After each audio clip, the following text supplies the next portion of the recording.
In this video, we tell you a full story of an American computer scientist and businessman, Steve Jobs, and how he became successful from a dropout to a tech visionary. Hello everyone, welcome to our channel. If you're new here, kindly hit the subscribe button and turn on the notification bell to get more videos like this. Let's get started without further ado. Steve Jobs is widely recognized as the founder of Apple Computer, a company known for its innovation in the technology sector. His visionary ideas in personal computers, digital music, and mobile telephony have revolutionized markets and changed the way people live their lives for over 3 decades. Despite being given up for adoption by his university student parents, Jobs was raised by Paul and Clara Jobs in Mountain View, California, an important center of the American electronics industry. At the age of 12, he joined the Hewlett-Packard Explorer Club, where he learned about the latest developments in computing. Jobs attended Reed College in Portland, Oregon, but dropped out after 1 semester to explore counterculture and travel to India. He later worked at Hewlett-Packard before being hired by Atari, a pioneer in the video game industry. Apple is born. During this time, Steve Jobs partnered with engineer Stephen Wozniak and recognized the commercial potential of Wozniak's home microcomputer project. Working in Jobs' garage, they created the first personal computer, the Apple I, using household items and an imaginative motherboard. They founded the Apple Computer Company in 1976 using the money they earned from selling their Volkswagen van, with a company based in Jobs' family garage. Jobs named the company Apple after his favorite fruit. The Apple II, an improved version of the first model, was introduced in 1977 and became the first consumer computer. With an overwhelming number of orders, Apple quickly became the fastest-growing company in the United States. 3 years later, Apple went public at $22 per share, making both Jobs and Wozniak millionaires. Jobs earned a reputation as a genius with exceptional creative talent in both technology and business, allowing him to create a revolutionary computer and successfully market it. After the Apple II, Jobs and Wozniak got involved in the creation of the Macintosh, the first affordable and easy-to-use computer without having to know computers, the dream realized that the industry had cherished since the invention of the first microprocessor in 1971. The launch of the Macintosh in 1984 marked a reversal in the prospects of the market. Its great innovation was a graphical interface with an exquisite and friendly design that simulated a work table, the desktop, and the introduction of the mouse to execute the functions by clicking on the icons, windows, and option menus that opened on the screen, which greatly facilitated the interaction between the user and the computer. It was no longer necessary to understand, memorize, and enter a multitude of esoteric commands through the keyboard so that even a child could use it. In this sense, Jobs made a great contribution to the introduction of personal computers in education.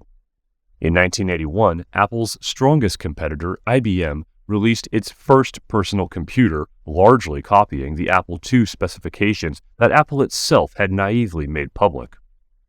To maintain the competitiveness of his company, Steve Jobs decided to recruit the then president of the well-known multinational soft drink Pepsi, John Sculley, for the management of Apple, without imagining that he would end up kicking him out of his own company. Sculley's style, an executive of the old guard, clearly clashed with the rebellious and unorthodox ways of Jobs. At the same time, the problems between Jobs and Wozniak begin, relegated to the background after an accident, although, according to other versions, the deterioration of their relations was due to Jobs' difficult character, branded in the computer media as a charismatic tyrant. The result of both personal conflicts was that Wozniak left Apple in 1985, the year in which 1,200 employees were laid off as a result of extensive restructuring in the company, and Jobs resigned to embark on a new business journey alone. Next Computer and Pixar. Steve Jobs founded a new computer company, Next Computer, 1985, and then bought the American film director George Lucas for $10 million, the animation division of the filmmaker's production company, Lucasfilm Limited. This is how Pixar Animation Studios was born in 1986, focused on the computerized production of cartoon films. Just 3 years later, one of the films made by the studios, Tin Toy, 1988, won the Academy Award for Best Animated Short Film. In 1989, Next Computer released its first computer packed with amazing features, but unprofitable due to its high price and incompatibility with most systems on the market. Finally, the visionary Jobs closed the computer division in 1993 with the merit of having created the device with which the British programmer Tim Berners-Lee devised the World Wide Web, which would be the basis for the development and popularization of the Internet. Things were better at Pixar. With the support of Disney Motion Pictures, the mega-producer of the empire founded by Walt Disney, the studio launched Toy Story 1995, production that is already part of cinema history for being the first feature film made entirely by computer. The film was a box office success and garnered an Oscar from the Hollywood Academy.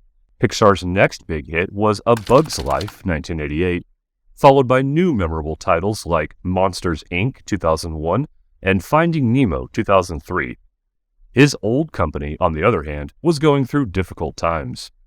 Since the early 1980s, the so-called PC clones, IBM-compatible personal computers, have dominated the market thanks to their low cost. With Jobs at the helm, Apple had managed to weather the storm thanks to the aforementioned Macintosh 1984. Its intuitive graphical interface, easily manageable with the mouse, was superior to the MS-DOS, the Microsoft operating system used by the clones, and justified, along with other virtues, its high price. However, Microsoft's release of the first versions of the Windows operating system, Windows 3.1 in 1992 and Windows 95 in 1995, led to the loss of one of Apple's main selling points. A PC clone equipped with Windows and a mouse was just as user-friendly as the Macintosh, but much more affordable. Most experts considered Windows to be a copy of the Macintosh interface, and Apple quickly responded by filing lawsuits and legal actions against Microsoft's Bill Gates. The rivalry between the highly creative Steve Jobs and the bureaucrat Bill Gates, two personalities with opposing traits, was later depicted in a TV movie called Pirates of Silicon Valley, which was produced by the TNT network in 1998. Back at Apple.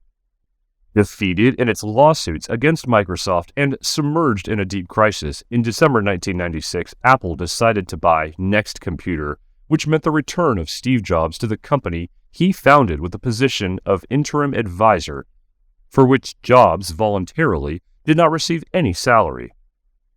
9 months later, the resignation of the president of Apple raised Jobs once again at the helm of the company.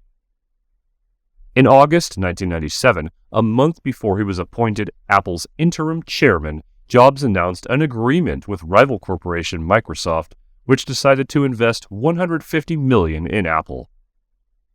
The two companies came to understand that they needed each other and complemented each other, since Microsoft was the main manufacturer of programs for the Macintosh. During this second stage at Apple, in which he would remain as executive director until 2009, Steve Jobs continued in his groundbreaking line, promoting decidedly innovative products. Seen in perspective, there is no doubt that he was right in his approach. When Jobs took over Apple's presidency again in September 1997, the battle seemed lost. In 2012, a year after his death, Apple had become the most valuable company in the world.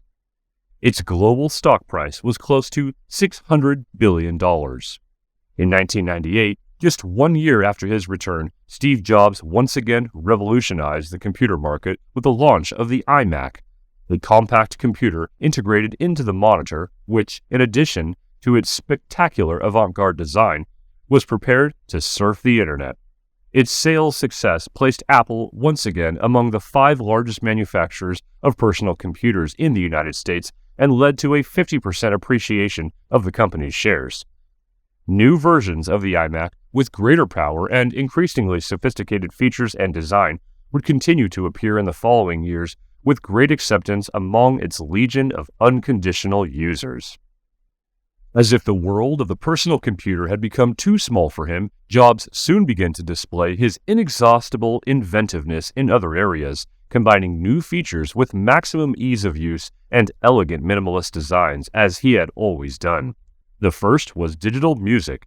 In 2001, he entered the music industry with a pocket audio player, the iPod, and 2 years later, he created the iTunes Music Store, which immediately led to the sale of music online and continues to maintain its position.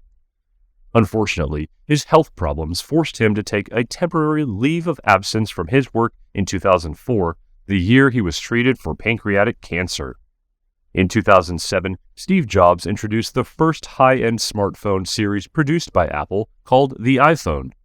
Time magazine declared it the invention of the year.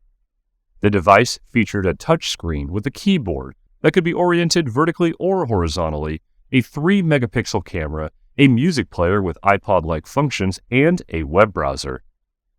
Initially, the iPhone had a limited number of applications provided by Apple, but due to high user demand for more programs, the App Store was created in July 2008. The App Store allowed developers to sell all sorts of software designed for iPhones and other Apple devices. The innovative features of the iPhones were soon imitated, but only another great giant in the sector, Google, by Sergey Brin and Larry Page, put up a fight against Apple's leadership, launching that same year Android, a mobile operating system. History repeated itself. The iPhone had its operating system integrated, iOS, and thanks to the development of Android, which would end up being imposed almost as a standard among other manufacturers, Google managed to prevent a possible hegemony of Apple from threatening its dominant position in Internet, since it was known that, very soon, most Internet companies would be made from mobile devices.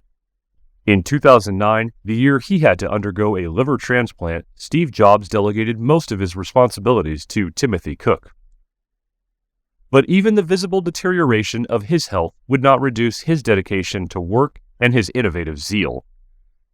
With his creativity intact from him, still, in 2010, he surprised the world with the iPad, a hybrid of tablet and mobile phone. A light and very thin 9.7-inch touchscreen contained in its back the processing power and all the features of a laptop without the need for a keyboard or mouse. Steve Jobs presented the second version, the iPad 2, in March 2011 in what would be one of his last public appearances. On October 5, 2011, at age 56, he passed away at his home in Palo Alto, California, United States. That's all for today, folks. Thank you for spending some time with us. If you found this video interesting, let us know what you think in the comment box, and make sure to hit the like button and notification bell, and subscribe to our channel to get access to more interesting videos from us. While you are here, kindly click on one of the other 2 videos you see on your screen. See you there!